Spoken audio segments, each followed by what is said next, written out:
पवन भैया सबसे पहले हम चाहब वो यहीजा नइखे बाड़ी बाकी ओह माई के प्रणाम करे के चाहतनी जौना माई शेर जैसन जिगर और राजा जैसन दिल रखे वाला भोजपुरी के पावर स्टार पवन सिंह के जन्म दिले बाड़ी ओ माई के हिजा से हमारे दोनों हाथ जोड़ के प्रणाम बा। यह से बढ़ के कुछ न कहो भैया। वो से बात करे के रहे ढेर दिन से सोचत रहनी है लेकिन वो से बात ना भई। एक दिन फोटो खिंचावे गए रहनी हिजा फनास में तो बहुत एगो फोटो खिंचा के चल गई लेकिन वो से बातें नहीं के भाई तो सोचनी कि अब कहूँ मिलियन तो बात करब अब का। अच्छा देखिए आप लोग इतना प्यार करते हैं भाई, ओह माई के आशीर्वाद हमरो सर पर बा।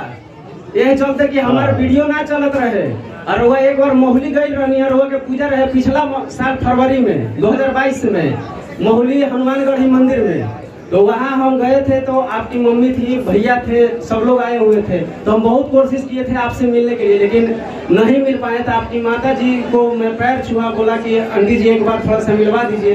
तो बोले कि ठीक है हम मिलवा दें लेकिन नहीं मिल पाए, बहुत सारे भीड़ हो गया था इस वजह से। लेकिन वो माई आशीर्वाद दिली कि तोर वीडियो नहीं के चलत लो, हम आशीर्वाद देते नहीं यह वीडियो पक्का चली। और भैया हम सोच ना सकिले कि 2 दिन में 5.5 लाख व्यू गई रहे।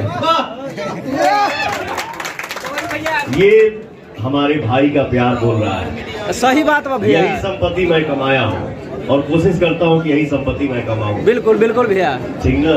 वो माई के इज्जत से एकदम प्रणाम करो तो माई जौने स्थान पे आ जाए माई माँ,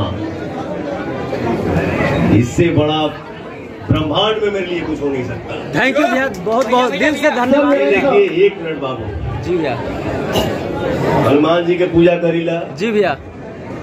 भाई माई हमारा के पिघौले भी है आशीर्वाद बाबू माई। कभी कोनो सामान भुला जाला जी तो जी हमारे साथे रहेला। मैं कभी मेरे मुंह से नहीं निकलता है कि मेरे स्टाफ नहीं, मैं खुद एक स्टाफ। और दुनिया का हर व्यक्ति जी भैया मालिक नहीं है, विभाग बटल बा।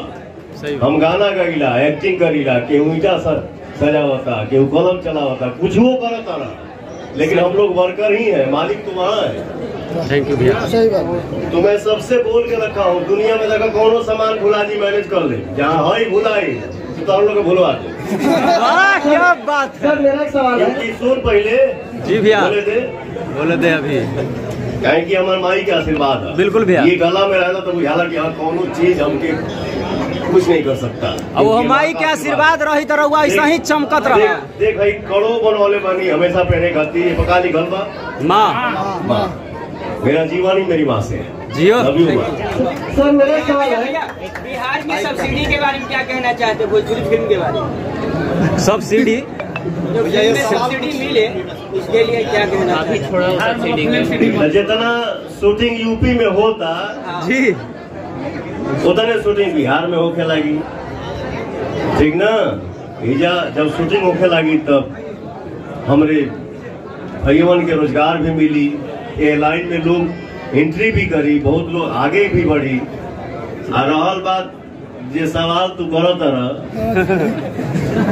तो हमारा के गायक बनौले बड़ा, ठीक है, अभिनेता बनौले बड़ा, तो हम बैठ के शेयर कर सकीला, कोशिश कर सकीला, प्रयास जरूर कर। बिहार में हमरे बिहार में सुविधा ऐसा मिले कि हमहू आई अपन यूनिट लेके बिहार में ही शूटिंग करे खातिर, ठीक ना। तो ये हम प्रयास जरूर करेंगे। अब बाकी आगे वाला जब पद बाबू जब बनैबा जा ना, बिल्कुल भैया बैठ से कि हाँ होके के चाहे, बिल्कुल भैया एकदम।